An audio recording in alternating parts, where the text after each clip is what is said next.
And he said, Willie, if you see anyone coming down out of that tunnel there, I want you to kill him, because they're going to kill us.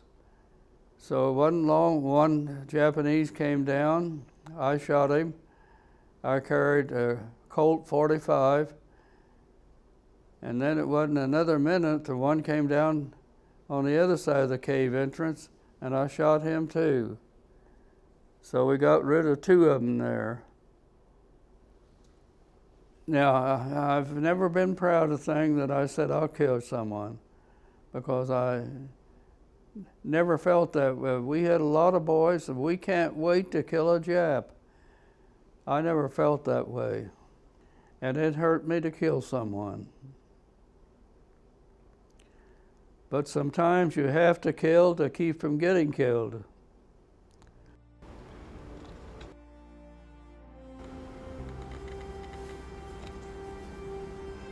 This is Leighton Willhite, and this is my story.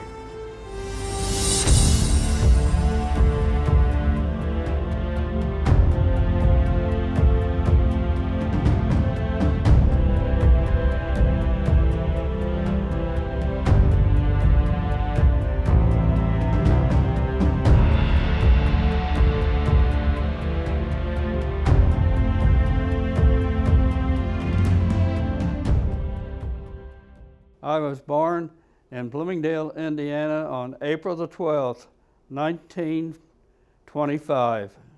It was during the Depression. We had very little to eat, no money, and no chance of a job. My father came to me and said, "You're the oldest son, you're expected to support us." It'd be many a day that I'd walk to school, which was 7 miles. And anyhow, walk home that night. Hungry nights, yes, we had hungry nights. I've even seen my mother cry because she didn't have anything to feed us. There were 3 children, and the mother and father. It didn't seem to bother my father any, but it did my mother. I was drafted out of high school my senior year, and I went to Indianapolis,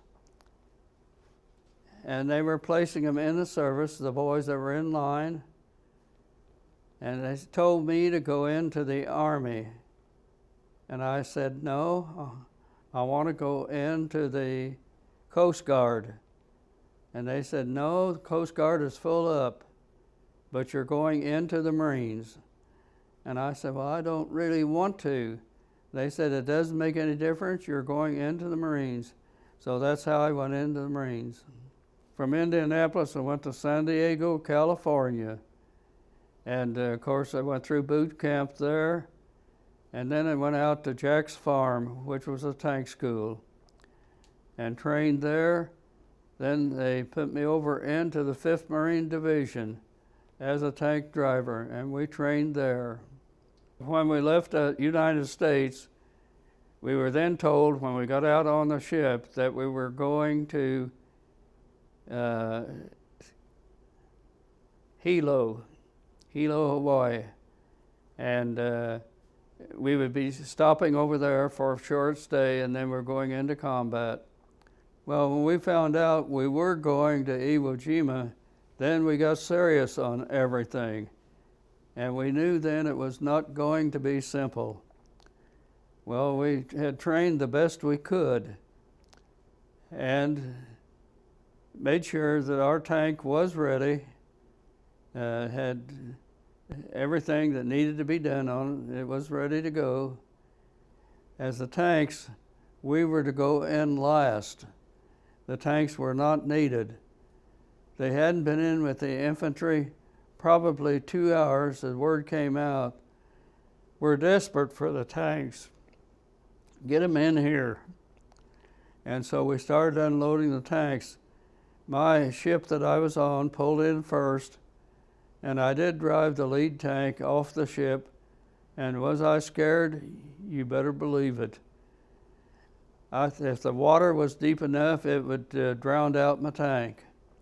Well, it wasn't. I was in good shape there, got on with it, but I still lost the motor the first hour. So they let the others go around us, and I got a new motor instantly. And so we got it going. There was all kinds of wreck stuff, Jeeps and so on. Our job was to fire at Mount Sarabachi and to support the infantry, which was down there. That's what they were trying to take. And we pulled down to the end, and the captain of our company said, I want to go down right here beside him. We had one tank that was stuck, and so he went around them and went down. Another one came up and tried to go out. A Japanese gun shot up out of the ground and fired at that tank and went through it, and it happened to be Don North's tank. And it put a big hole in it. It knocked Don out. He was in the hospital for 10 months before he got well. It hit the driver. They couldn't move, and we couldn't get by him until they was able to move it.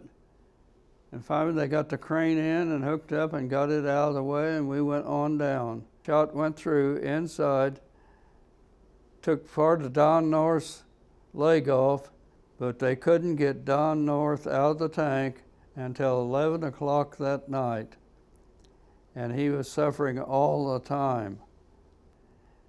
And I told my lieutenant, I said, we need to knock that place out. No, I said, Willie, don't worry about it.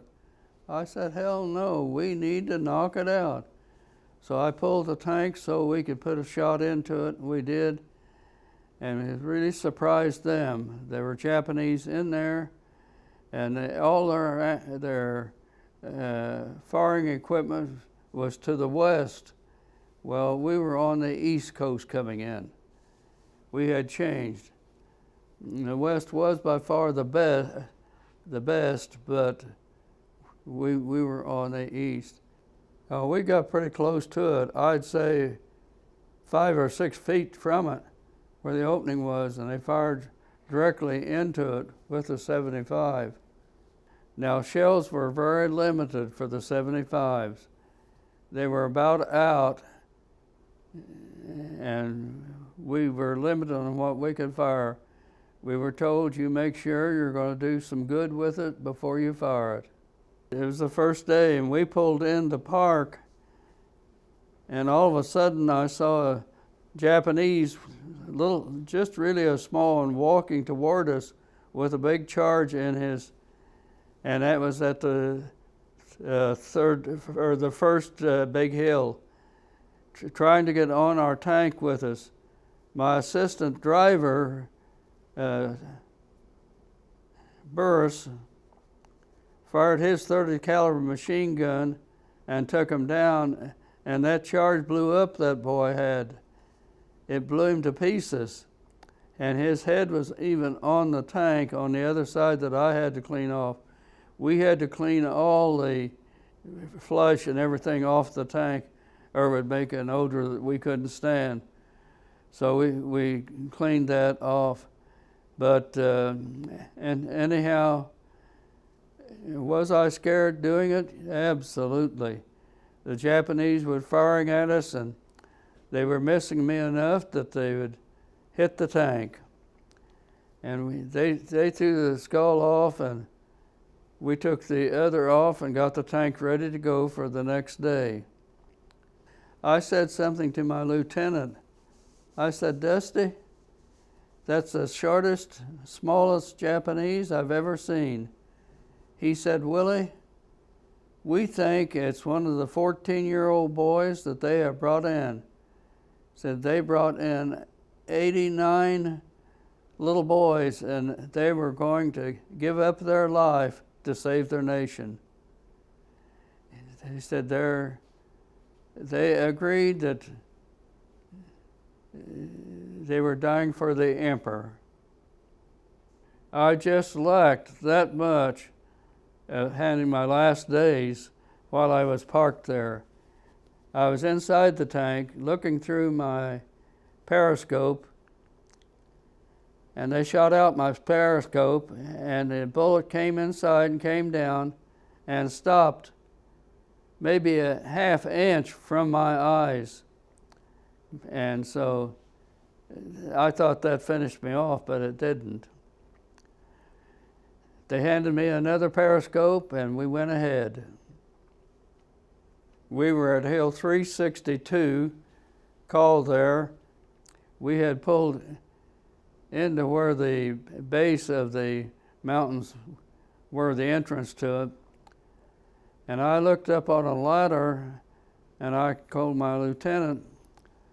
I said, "Take that man down on that ladder." And there was a man up there, a Japanese, giving directions. Well, it was the mortar tower. And so he took him down, killed him. Then we dropped dynamite to where they were firing him from the inside. And anyhow, we went ahead, and one of our other tanks wanted to go to the other side. So my lieutenant said, "Well, go ahead." And so they started to cross at the base, and it fell through. They had dug, Japanese had dug, and then covered it with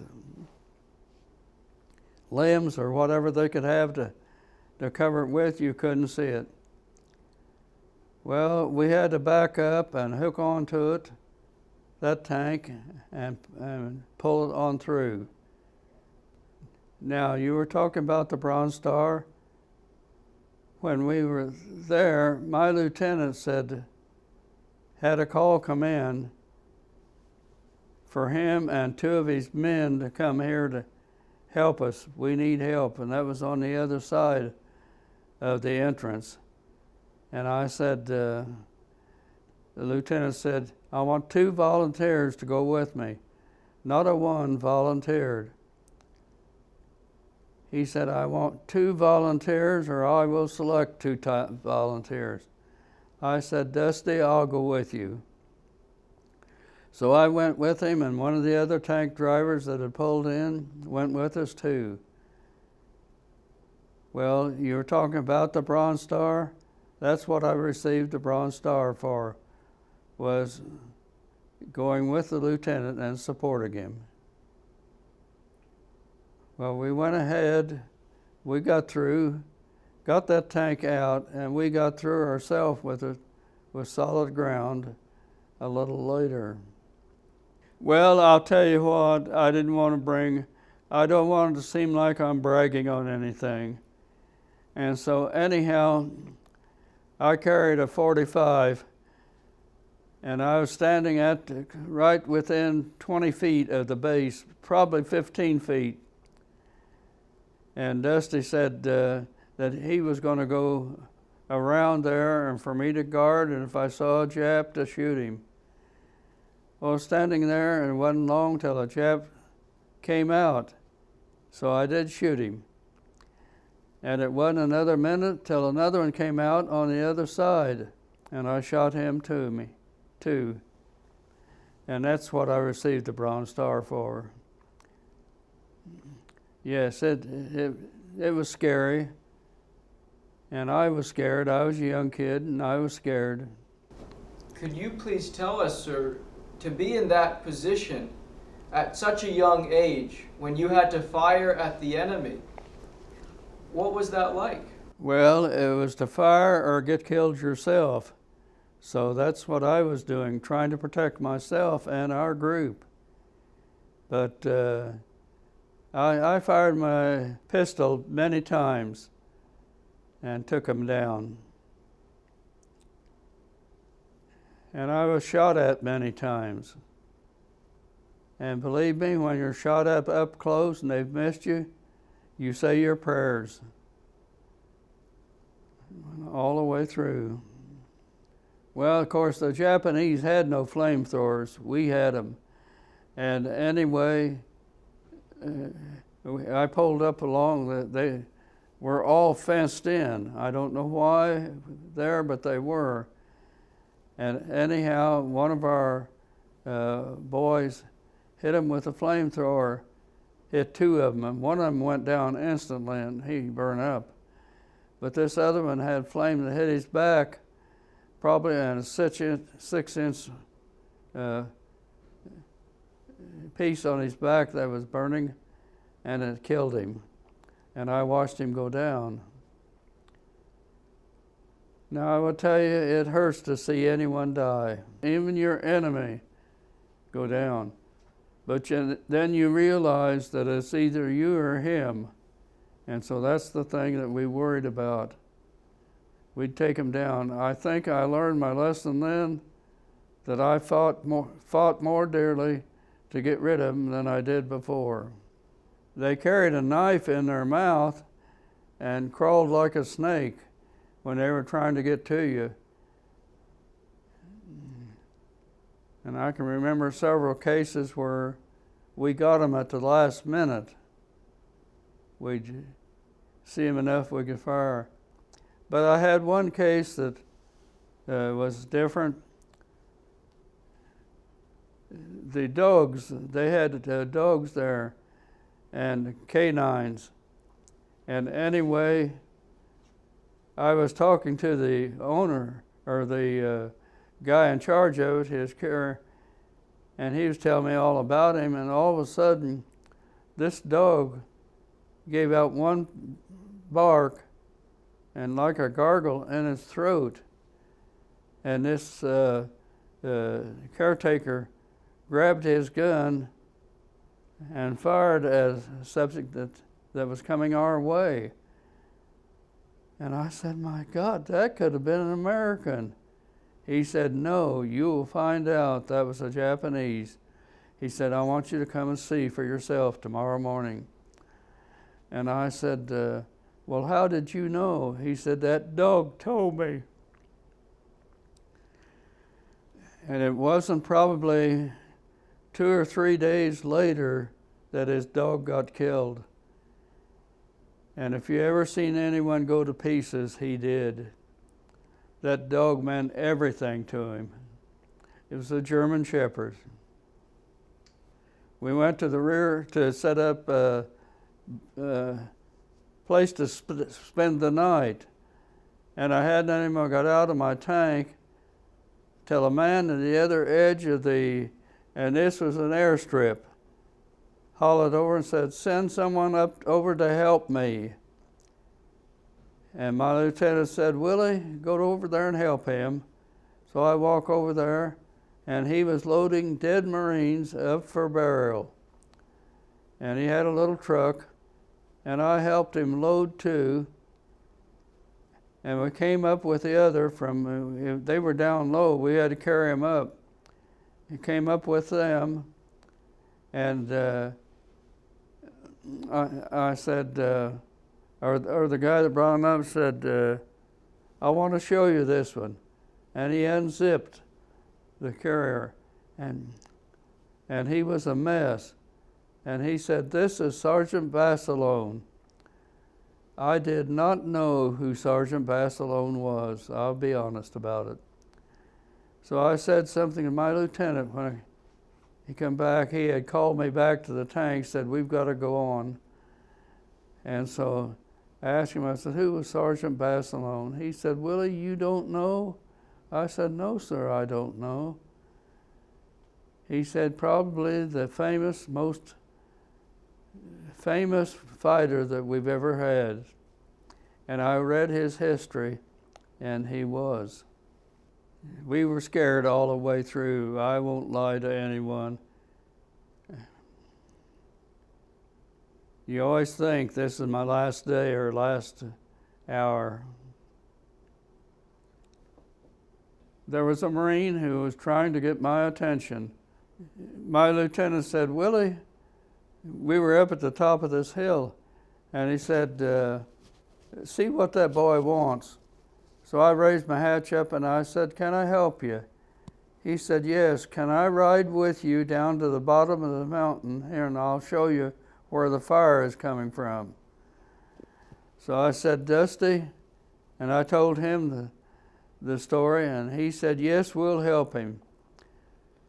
he said, I'm afraid to ride in a tank. I said, don't worry, we never have any mistake.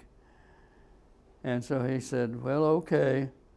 So he got in the tank and sat on my assistant driver's lap and said, we'll go down. Well, I followed the tank tracks of the other tanks that had been down. And when we got about to where he wanted us to be, I hit a landmine. And it took my hearing. That's where I lost my hearing. Anyhow, it blew the track off and the front bogie wheels off of it. And of course we were through.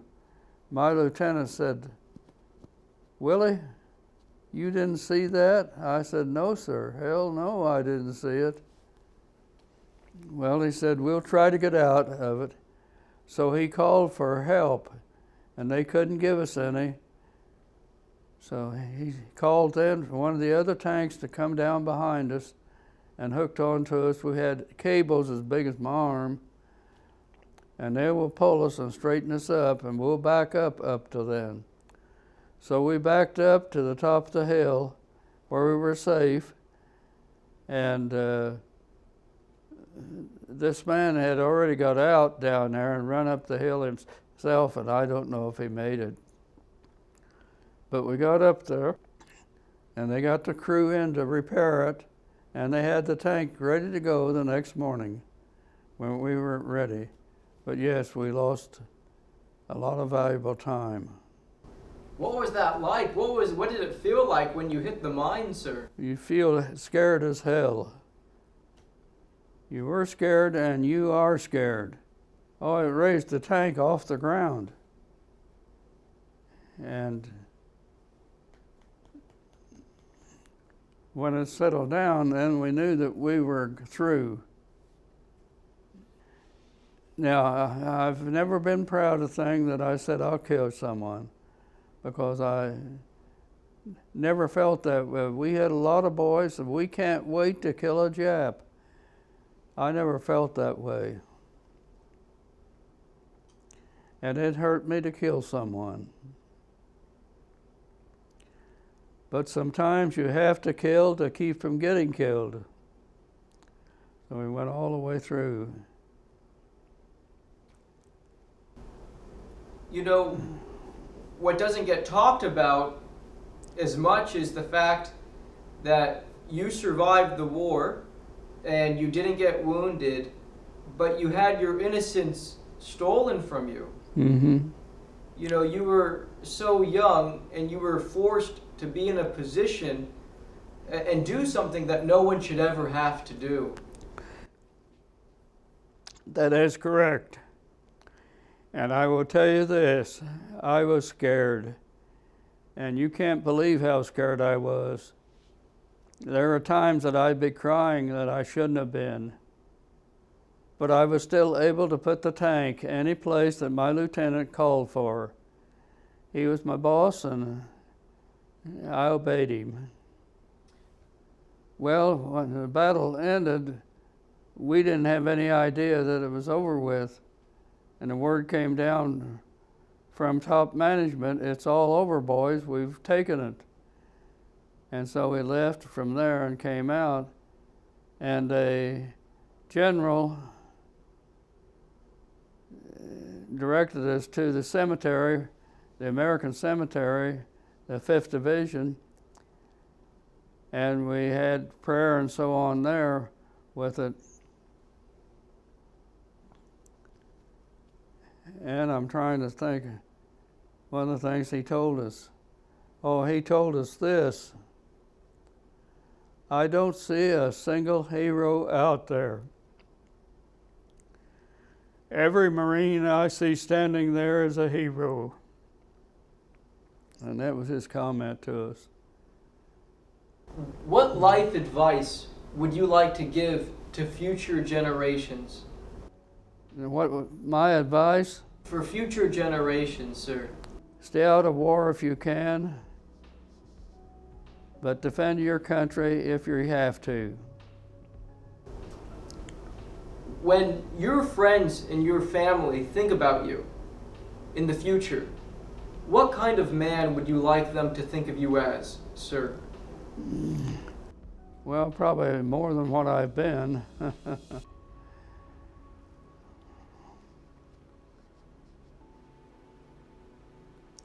Someone who cared, and someone who cares now.